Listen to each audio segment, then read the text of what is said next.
দুর্নীতি বিরোধী আজাদি যেই একটা নির্বাচনী জোট হয়েছে, আগের 8 দল ছিল, তারপরে হচ্ছে এনসিপি যুক্ত হয়েছে ইনসাফের প্রশ্নে নির্বাচনের জন্য। তো আজকে আমরা কুমিল্লা 4 দেবিদ্বার থেকে জাতীয় নাগরিক পার্টির পক্ষে আমি হাসনাত আব্দুল্লাহ মনোনয়ন জমা দিয়েছি।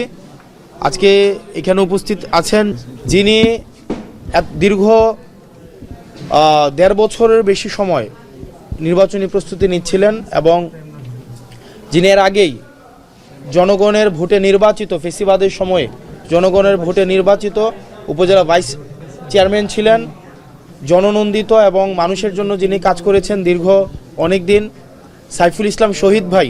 উনি এই জোটের জন্য ইনসাফের প্রশ্নে উনি ওনার মনোনয়ন প্রত্যাহার করে নিয়ে উনি যে উদারতার পরিচয় দিয়েছেন সেটি আমরা আমাদের পরবর্তীতে কার্যক্রম, আমাদের ইনসাফের প্রতি আমাদের কমিটমেন্ট, দেশের প্রতি আমাদের কমিটমেন্টের মধ্য দিয়ে ওনার প্রত্যাহারের প্রতি আমরা আমাদের মর্যাদা অবশ্যই রাখবো ইনশাআল্লাহ। উনি যে উদারতার পরিচয় দিয়েছেন, আমরা বিভিন্ন সময় দেখেছি বিভিন্ন জায়গায় মনোনয়ন প্রত্যাহার করার ক্ষেত্রে বিভিন্ন ধরনের জটিলতা তৈরি হয়। সেক্ষেত্রে দেখা যায় নিজের যেই পরিশ্রম ত্যাগকেই বড় করে দেখা হয়, কিন্তু আমরা দেখেছি যে উনি দীর্ঘ 1.5 বছরের বেশি সময় ধরে উনি দেবিদ্বারের পথে প্রান্তর এক প্রান্ত থেকে আরেক প্রান্তে ছুটে বেরিয়েছে। আমরা জানি যে একটা নির্বাচনের জন্য এই পরিশ্রম কিন্তু অনেক বেশি, কিন্তু উনি 2বারের জন্য ভাবে নাই।